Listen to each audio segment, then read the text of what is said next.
Desde hace ya unos años inquieta el incremento en todos los países de actitudes y conductas racistas, xenófobas y de intolerancia criminal que dañan a personas, a colectivos vulnerables, a las sociedades democráticas, plurales y abiertas y atacan al fundamento mismo de la convivencia, como es la dignidad de la persona y los derechos humanos inviolables que le son inherentes.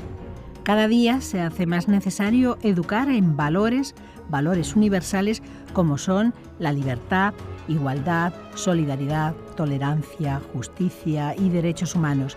Es preciso potenciar la empatía, la comunicación y el diálogo, enfocados a mostrar las ventajas de una sociedad que acepta y protege la diversidad, así como a todas las personas que la componen, sin que nadie, por su color de piel, origen nacional o étnico, cultura, lengua, religión, sexo, apariencia física, creencia, ideología, orientación sexual, edad, discapacidad o cualquier otro factor similar, real o supuesto, sea discriminado, hostigado, agredido o víctima de un crimen de odio. No se puede alimentar el fanatismo, el odio y la intolerancia criminal hacia el diferente, como se hace de forma alarmante a través de Internet en las diferentes redes sociales o por ciertos partidos políticos que están surgiendo en los últimos años y que tienen en su programa un ideario, un discurso extremo.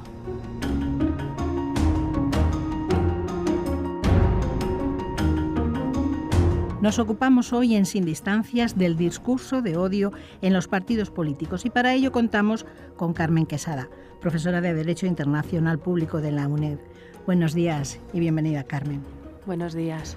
La profesora Quesada es además especialista en esta materia, pues es miembro suplente de la Comisión Europea contra el Racismo y la Intolerancia del Consejo de Europa. ¿No es así? Es así, y lo primero que quería decir es anticipar que cualquiera de las opiniones vertidas en esta entrevista, desde luego, son enteramente personales. Pues la primera pregunta es obligada. ¿En qué tipo de crímenes encajaría el discurso de odio? Pues desde hace unos años, ya en los países anglosajones sobre todo, se ha venido manejando el concepto de hate crimes, que su traducción sería crímenes de odio. Y en Europa, en los últimos años, y en España, ya vamos acuñando poco a poco ese término.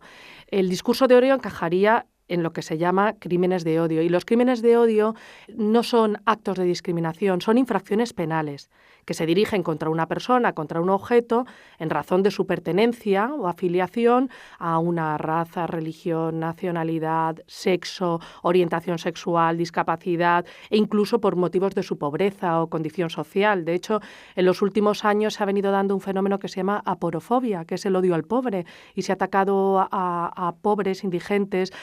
Recordemos la indigente en el cajero de Barcelona y otros indigentes en el ámbito nacional. Es decir, al final, el crimen de odio es una infracción penal que se dirige contra una persona en motivo de un prejuicio. Y lo importante es eso, que haya un delito y un prejuicio. Pues bien, en los discursos de odio, sobre todo en los discursos de odio en los partidos políticos, hay evidentemente un delito y por otro lado un prejuicio, porque siempre va dirigido hacia un grupo y hacia un grupo que ostenta una determinada característica. A veces, cuando hablamos de racismo, xenofobia, solamente encajamos el odio a la persona de diferente origen nacional, étnico o religioso, pero es que el racismo incluye cualquier actitud discriminatoria.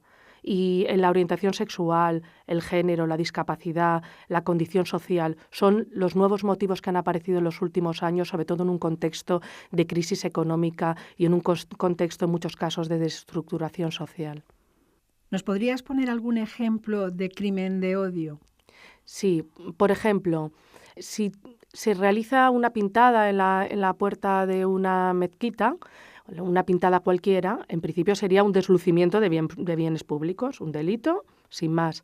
Sin embargo, si se realiza una pintada en la puerta de una mezquita con un mensaje explícitamente dirigido contra el colectivo musulmán, contra el colectivo que practica el Islam, esto sería un crimen de odio, porque va directamente a ofender a esas personas, atenta contra la dignidad misma de las personas y contra su práctica de la religión o su procedencia o su origen nacional. Otro ejemplo, si se comete un delito de lesiones contra una persona cualquiera, sería un delito de lesiones. Pero si se realiza un delito de lesiones contra una persona porque se le considera que es homosexual, o se le considera que es mujer, o se le considera que en ese momento pertenece a otro origen nacional, étnico, etcétera, y se le ataca, ahí sería un delito de odio. Y he dicho se le considera porque muchas veces el atacante, el que ataca a la otra persona, tiene una percibida pertenencia a un grupo de esa víctima. Y por eso ataca. Muchas veces ni siquiera es real. O, por ejemplo, cuando ese señor en el metro de Barcelona atacó a una inmigrante ecuatoriana que estaba en el metro, que le dio patadas, una paliza, etcétera. Eso sería un crimen de odio, eso sería un delito de odio. Se elige a la víctima porque tú percibes que pertenece a otra raza, que pertenece a otro país, que tiene otra condición, etcétera. Y eso es lo determinante. De hecho, nosotros hemos llevado a cabo un proyecto con fuerzas y cuerpos de seguridad del Estado para que ellos identifiquen los crímenes de odio, porque para la víctima es fundamental. Para la víctima es fundamental que se le reconozca que se le ha atacado por eso, porque va acompañado normalmente el ataque de insultos, de blasfemias, de gestos obscenos, etcétera, etcétera. Y para la víctima es fundamental que se le reconozca. En España, hasta hace muy poquito no teníamos estadísticas y esa era una de las principales recomendaciones de los organismos internacionales. Recoged estadísticas de crímenes de odio, porque no todo delito que ocurre es un delito de hecho común. Muchos delitos son crímenes de odio y tenéis que recoger estadísticas. Y ahí nos estamos acercando ya a esas recomendaciones y en el último año ya la Agencia Europea de Derechos Fundamentales nos ha dicho que vamos por buen camino. Sí, porque muchas veces aquí siempre se ha dicho que no somos racistas, que no discriminamos. Hasta hace unas décadas no había un número grande de inmigrantes, pero teníamos o tenemos a otros conciudadanos que son de raza gitana y se decía, pues no, están integrados y no somos racistas, pero eso tampoco es real, ¿verdad?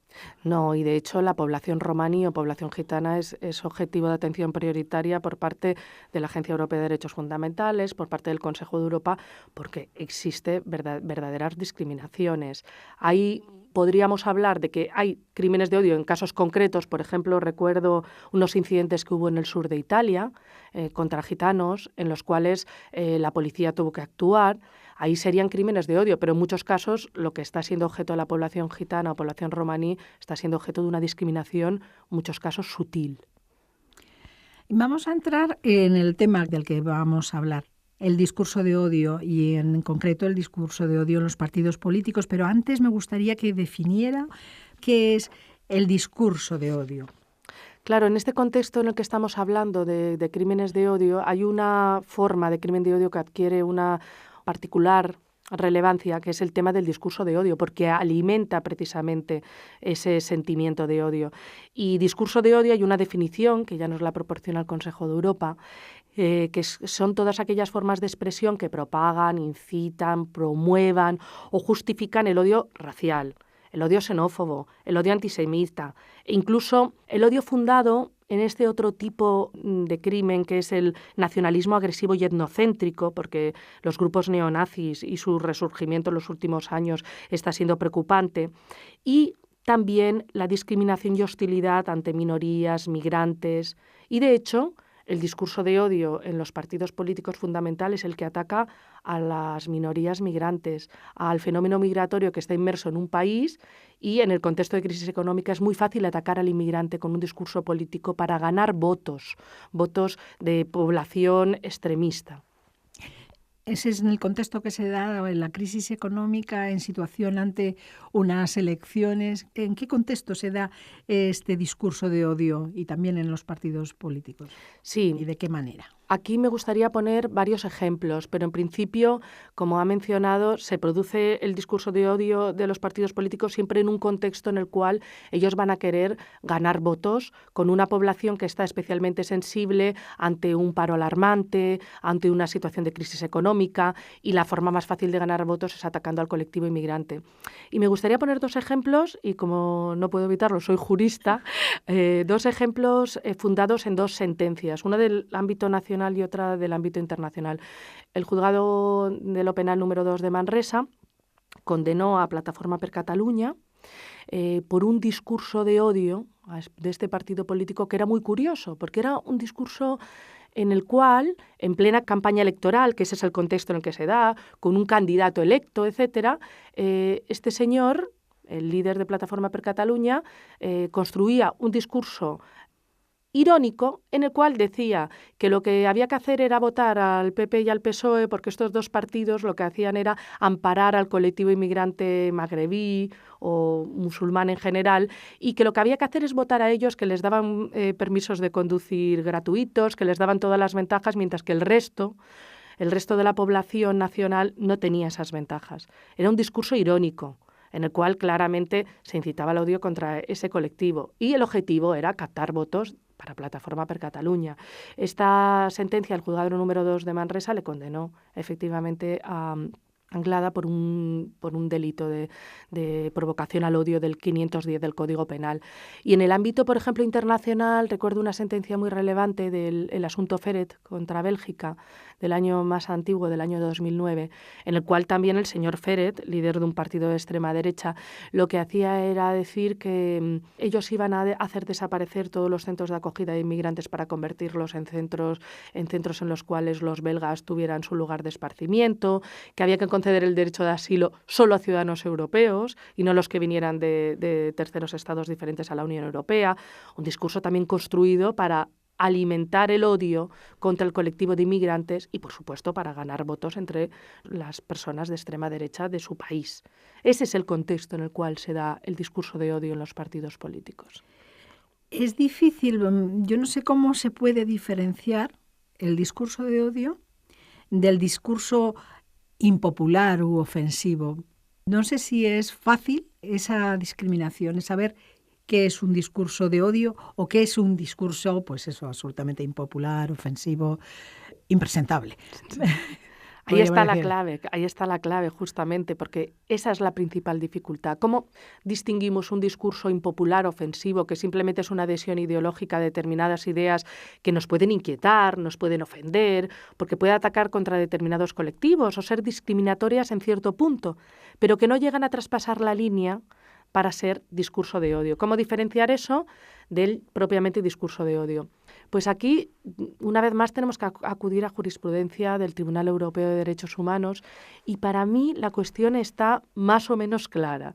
Es decir, si nos encontramos con ese discurso impopular u ofensivo, simplemente, sin más, un discurso que no nos puede gustar o que nos puede ofender si somos parte de un determinado colectivo, podemos decir que está amparado por la libertad de expresión. Y el discurso impopular y ofensivo, lo ha tenido claro el Tribunal Europeo, está amparado por la libertad de expresión. En cambio, cuando estamos hablando de un discurso que ya incita al odio, aquí nos encontraríamos una vez más con una disyuntiva, porque si incita directamente al odio y está incitando a actos de violencia contra un determinado colectivo por motivación racista, está claro también que es un discurso de odio y que no es un discurso meramente impopular. Porque si va incitando a la comisión de delitos de lesiones, a la comisión de delitos de deslucimientos de bienes públicos, incluso a delitos de homicidios contra un determinado colectivo, la incitación directa está clara que está criminalizada y que entonces sería un discurso de odio y sería criminalizado. Pero ¿qué ocurre cuando no incita directamente?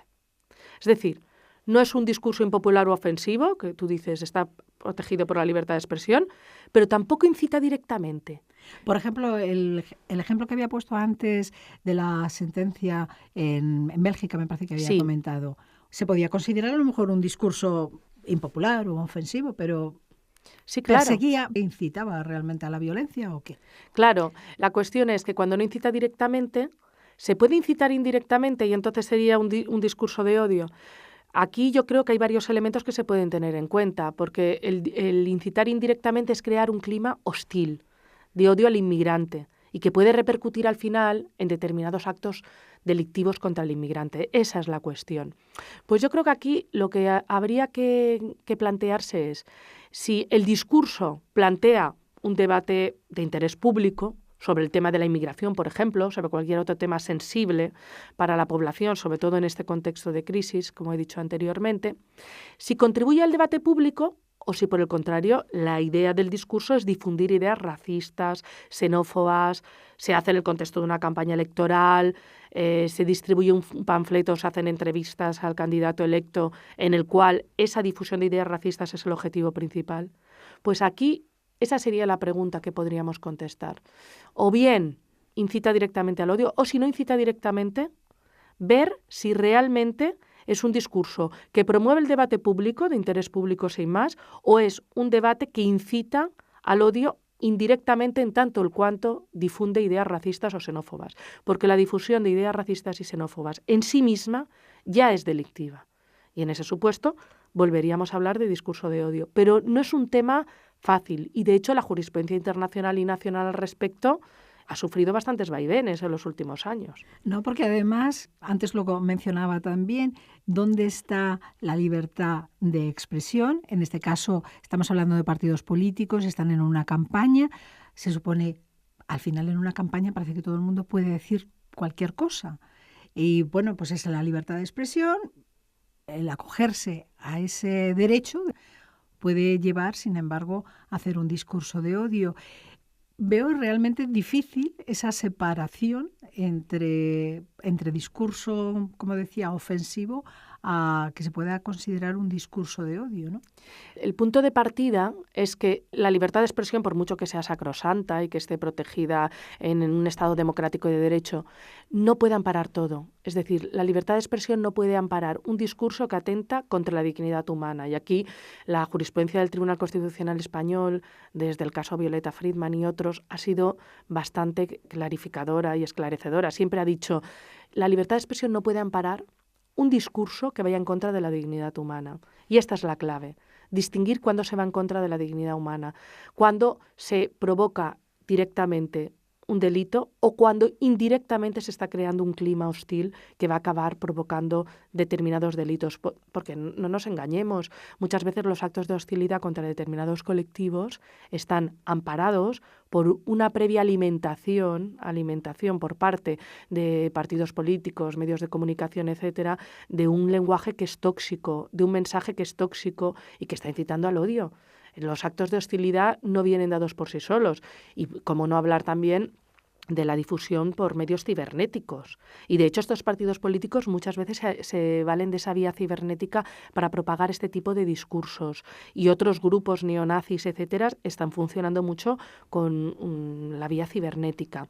En este sentido, en España, desde la creación de las Fiscalías Especiales de Crímenes de Odio, que se creó la primera en Cataluña, que ostenta Miguel Ángel Aguilar, y luego ha tenido su efecto espejo en otras comunidades autónomas, las Fiscalías Especiales de Crímenes de Odio están prestando especial atención al tema de cerrar páginas web con estos mensajes tóxicos que además pueden influir determinantemente en la juventud. Y esto mismo pueden realizar determinados partidos políticos. La libertad de expresión no puede ampararlo todo y por mucho que nos movamos en un ámbito en el que la libertad de expresión y el interés público, la misma jurisprudencia del Tribunal Europeo de Derechos Humanos ha dicho que en estos dos ámbitos es difícil tolerar restricciones, pues hay ciertas restricciones que se pueden considerar. Y el fundamento siempre está, como he dicho al principio, en no atentar contra la dignidad humana. Esto es lo fundamental. ¿Este discurso de odio se da solamente en una extrema derecha o también en el otro lado, en la extrema izquierda? Pues se da en ambos lados y se dirige contra colectivos diferentes. Esto es algo que desde las organizaciones que se dedican a luchar contra el racismo y la intolerancia se ha tenido mucho interés en dejar claro. Es decir, el odio, la intolerancia no es exclusivo de la extrema derecha. Es decir, el odio y la intolerancia pertenece a todas las orientaciones políticas, etcétera. Ejemplo, por ejemplo, el antisemitismo. Muchas veces se ha declarado que el antisemitismo es en el fondo una lucha contra el Estado de Israel, etcétera, etcétera. El antisemitismo muchas veces procede de la extrema izquierda. Y el antisemitismo es atacar un pueblo y a sus características y, por supuesto, al Estado que puede representar al pueblo. Por lo tanto, esto proviene de la extrema izquierda, es decir, no es privativo de ninguna ideología. Y, de hecho, el odio y la intolerancia están fundamentados en la diferencia. Lo que no nos gusta es la diferencia, el otro. el que no reúne nuestras características. Una de las cosas más curiosas al estudiar el tema de los crímenes de odio, y de hecho en la UNED hemos tenido un proyecto otorgado por la Comisión Europea, que hemos llevado a cabo con el Movimiento contra la Intolerancia, con la Fiscalía de Crímenes de Odio de Cataluña, con la Policía Finlandesa y con la Asociación de Víctimas de Portugal, pues una de las cuestiones más curiosas es que muchas veces los ataques, los crímenes de odio, no se fundamentan en que voy a causar un daño, se fundamentan en que el otro es diferente y yo pertenezco a un grupo en el cual está bien visto atacar al diferente. Muchas veces ni siquiera es el odio contra ese colectivo, es que precisamente yo pertenezco a un grupo en el cual está bien visto que yo ataque al diferente. Por lo tanto, muy pertinente esa pregunta. Es decir, no es patrimonio exclusivo la intolerancia y el odio de una determinada ideología, un determinado tipo de partidos políticos. Está en la sociedad y está más arraigado de lo que nosotros nos creemos. Y precisamente decía que no había que alimentar estas ideas del fanatismo, del odio, la intolerancia y la justicia. ¿Qué es lo que tiene que hacer? ¿Cuál es la jurisprudencia que hay en este caso internacional, por ejemplo, respecto al tema del discurso del odio?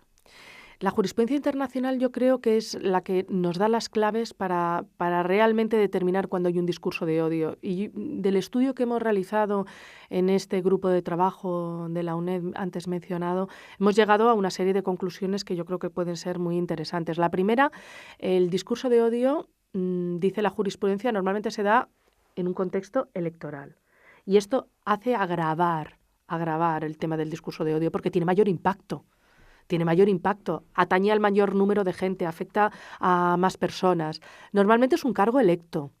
Esa es la jurisprudencia, nos ha aportado estos elementos. Si es un cargo electo, se da en un contexto electoral, la intención de esa persona tiene que ser la de diseminar esas ideas racistas y xenófobas y no contribuir al debate o al interés público, como he mencionado antes. Y luego, cuando se dan todas esas características, estamos hablando de un discurso de odio y la jurisprudencia internacional es muy clara. El discurso de odio no viene amparado por la libertad de expresión. Y en este sentido, en el asunto Feret, en el asunto Lingens contra Austria, en el asunto Gunduz contra Turquía, en el asunto Erbakan contra Turquía, el Tribunal Europeo de Derechos Humanos nos ha aportado mucha jurisprudencia y muy rica para darnos elementos de trabajo a la jurisprudencia nacional, también a la española, de que cuando nos encontramos con estos elementos y se atenta a la dignidad humana, está claro que nos encontramos ante un discurso de odio y debe ser criminalizado. Esas son las principales aportaciones jurisprudenciales y la línea de trabajo del Tribunal Europeo de Derechos Humanos. ¿Y en España? Pues en España nos hemos apartado un poquito de esa jurisprudencia y es algo criticable como jus internacionalista que soy, porque en España hemos tenido una jurisprudencia variable. He mencionado antes el asunto del juzgado número 2 de Manresa en Plataforma per Catalunya, que es muy clarificador y aquí sí que se dijo que era un discurso de odio y sí que se condenó al líder de Plataforma per Catalunya. Pero en cambio tenemos una jurisprudencia muy reciente, en diciembre del 2013, en el caso Albiol. Este era el alcalde de Badalona con un discurso en el cual se atacaba a los inmigrantes de origen rumano, que son los que predominantemente se dan en esa zona, precisamente con el objetivo de conseguir más votos en el contexto de una campaña electoral. Pues al final, el juzgado número 18 de Barcelona no condenó al señor Albiol. Y ahí se desconoció totalmente la jurisprudencia del Tribunal Europeo de Derechos Humanos, porque si se hubieran utilizado los elementos anteriormente mencionados, el contexto de campaña electoral, el que afecta a un gran número de personas, lo realiza un cargo electo, el objetivo es precisamente diseminar esas ideas racistas o xenófobas e incitar al odio, crear un clima de hostilidad.